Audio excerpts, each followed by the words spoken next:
Welcome back to the deep dive. Today we are picking up where we left off with Jaffar Humayoon's AI Futures series. Yeah, we're digging into episode 7 today. Right, episode 7, The Productivity Illusion.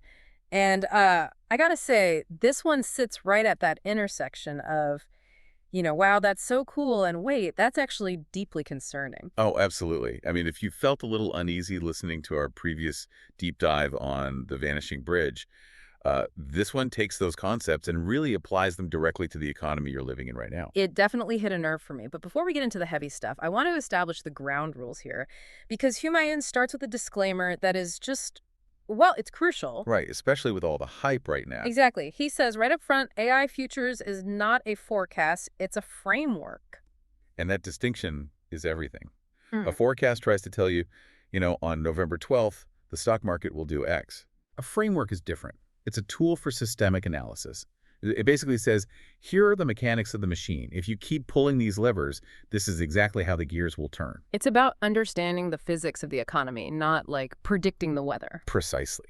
Which is so helpful because it gets us away from the doom scrolling and into actual grounded analysis. Yeah, totally. So let's recap briefly to orient everyone.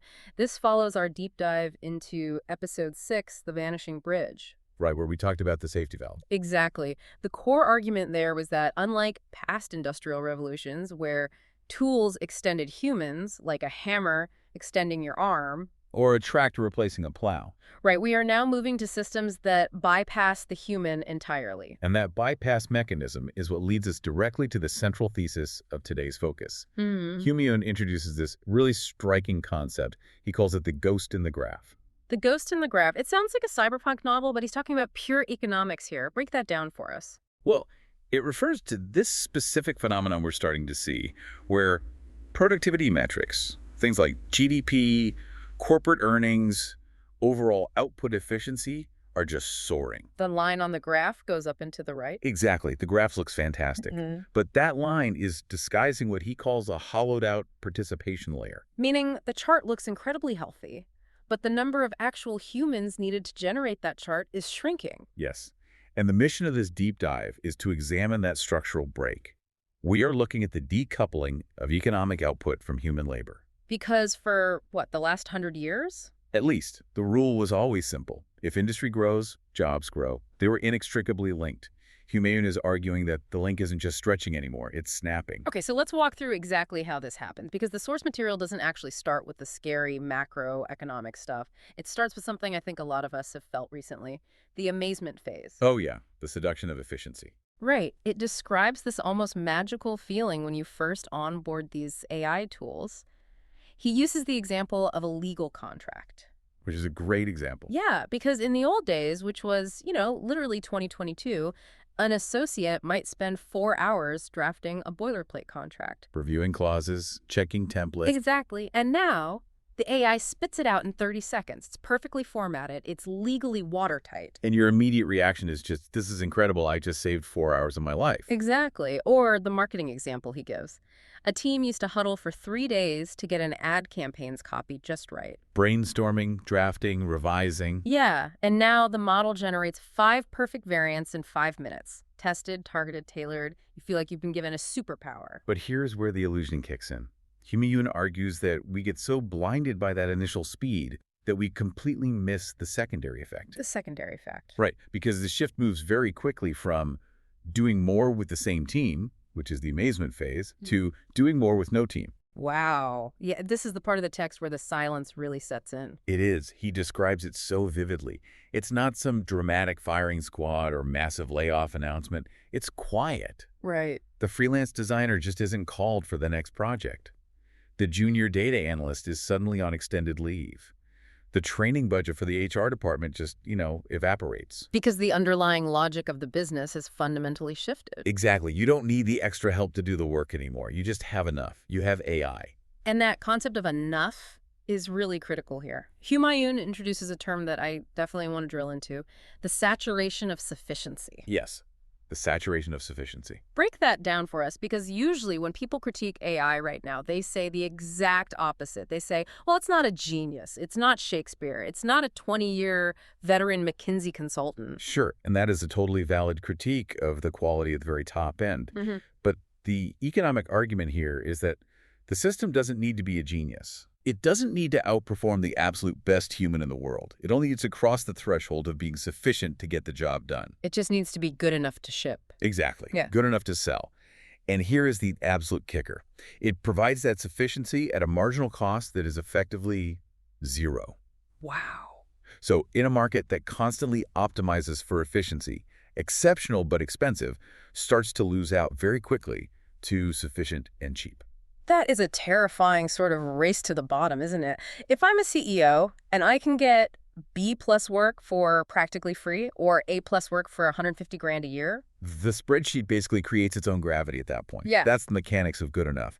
The premium on human nuance starts to evaporate in all but the most, bespoke niche categories. So we're moving from a world of quality at cost to sufficiency at scale. And I want to play devil's advocate here for a second. Go for it. Every time we talk about automation, classical economists scream one thing: Luddite fallacy. Right. Look at the loom. Look at the ATM. Exactly. We always panic. We say the machines are taking all the jobs. And then historically, we always find new, better jobs.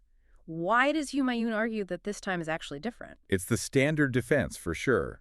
But he tackles this head on in the section about the broken scaling law. He argues that the fundamental math has changed. Okay, so what was the old equation, as he calls it? Well, think about the Industrial Revolution, or even the early digital revolution. Machines replaced muscle, or early computers replaced memory-like filing cabinets. Right. But in those cases, the technology actually expanded the need for human oversight and auxiliary services. If you built a giant factory with steam-powered looms, you needed people to maintain them. You needed mechanics. Mechanics, people to transport the cloth, accountants to track the sales. It was what he calls labor-leveraged growth. Meaning if Ford wanted to double his output of Model Ts, he basically had to double his workforce. Exactly. There was a direct, unbreakable correlation between scaling your output and scaling your payroll. Okay, but now, Humayoon argues we are seeing a structural break. AI represents autonomous scaling. autonomous scaling.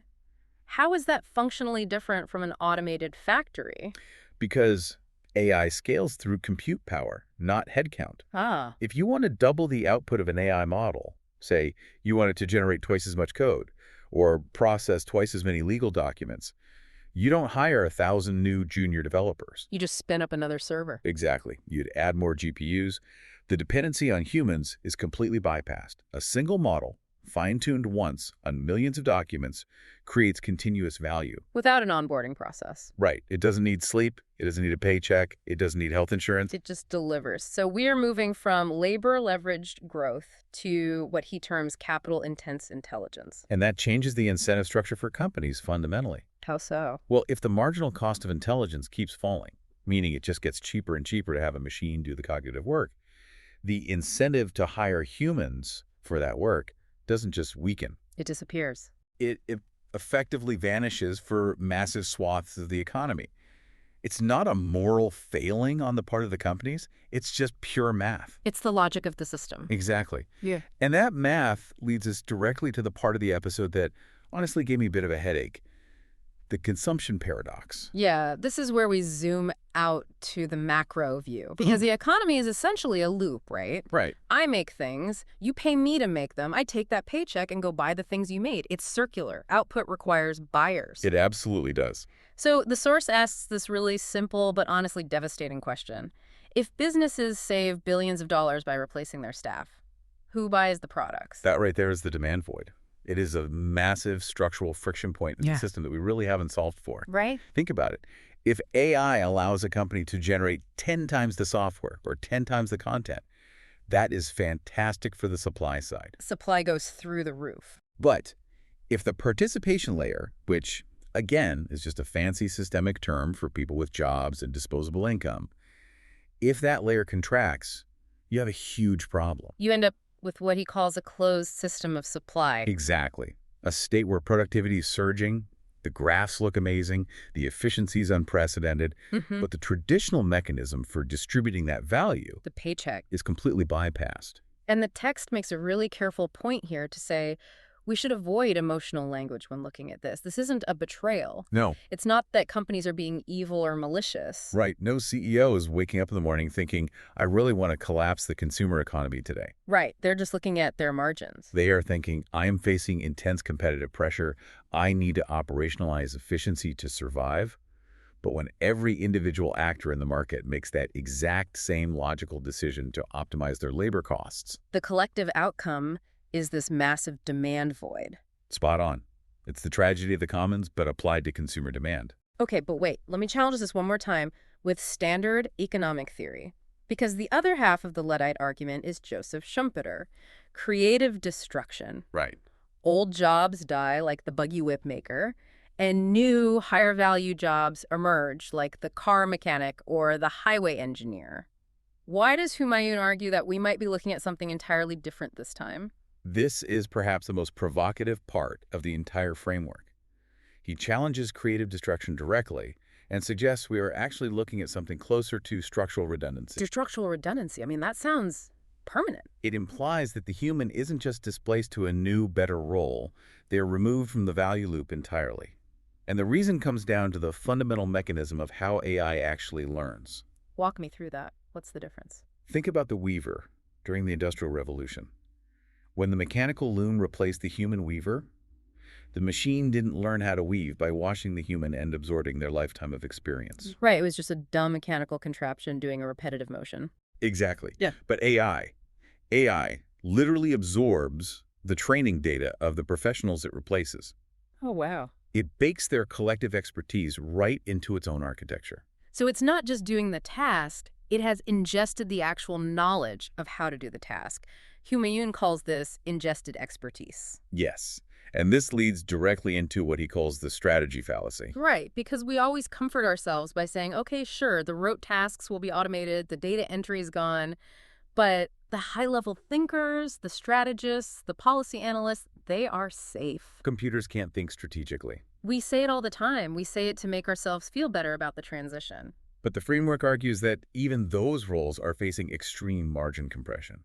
Because as these models move from simple synthesis, like just summarizing a text, to complex simulation, they begin to outpace human analysis. There was that one line in the text, the policy analyst outpaced by an LLM that read every white paper ever written. Exactly. Or the systems thinker who just has to sit there watching his simulation replaces synthesis. Yeah. If a model can simulate 10,000 market scenarios in the time it takes you to brew a cup of coffee, your value as a human strategist is severely diminished. Because AI doesn't reward effort or years of loyalty, it just optimizes for outcomes. Exactly. Yeah. So even the people who think they are completely safe because they do high-value cognitive work are potentially facing this structural redundancy. And this creates what he calls the silent unraveling. The silent unraveling. And I really think silent is the operative word there. We are culturally conditioned to look for a massive crash. Right, a Black Tuesday, lines around the block, sudden catastrophe. But this framework suggests it's a feedback loop, a slow unraveling of economic logic. How does that loop work practically? Now, more output leads to fewer humans needed. Fewer humans means less income distributed in the system. Less income means lower consumer demand, Which puts more pressure on companies to cut costs. which leads to more automation. Wow. So it happens one hiring freeze at a time, one early retirement package at a time. Exactly. It's operational optimization meeting participation contraction.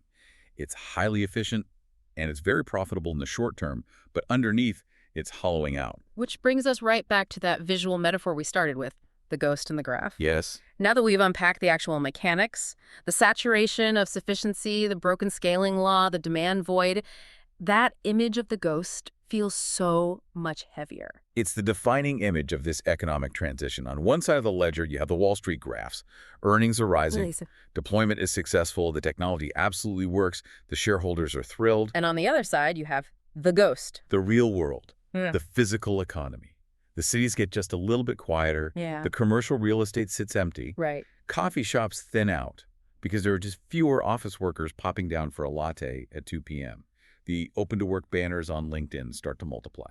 It's such a stark contrast. The digital world is booming, and the physical world of work is just thinning out.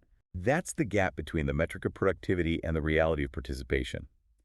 The AI was trained to deliver output, and it does, flawlessly, but our economic system wasn't designed to handle the displacement of the human element at this kind of scale. It really forces you to look at your own workplace entirely differently. The text poses this final provocative thought for you to consider. Are the production lines full at your company? Or are you simply optimizing your workforce? It's fundamentally a question of density. Mm, Are we seeing a density of activity in people, or are we just seeing a density of compute and efficiency? right. It forces us to look past the wow factor of these tools, the magic contract writer, the instant coder, and actually ask hard questions about the structural health of the organization. It completely reframes the whole conversation from, will AI take my job, to what does the economy actually look like when the link between making things and hiring people is permanently broken? Precisely. And that is exactly why this is a framework, not a forecast. If we understand the mechanism, this massive systemic shift from labor leverage to capital intensity, we can stop being surprised by the headlines. We can stop calling it a glitch. Exactly. We can start seeing it as the system functioning exactly as it's currently designed to function. Well, if you thought this deep dive was an eye-opener, just wait until you hear what's next. Because we've talked a lot about the theory today, but who is actually doing this on the ground? Who is writing the playbook? Oh, that's right. Episode 8 is titled MA's Cost-Cutting Playbook. We are going to look inside how the biggest tech companies in the world, the giants, are deploying these exact mechanics we just talked about to optimize their labor costs and boost their margins. And why that matters to you is that they set the structural blueprint for every other enterprise downstream. What they do today, everyone else does tomorrow. Exactly. I cannot wait for that one. It sounds like we are going to see the highly practical application of everything we just analyzed. Thank you for listening to this deep dive into AI futures. It's heavy material, but understanding these mechanics is really the only way to navigate them. I couldn't agree more. Stay tuned, stay curious, stay systemic. We'll see you next time.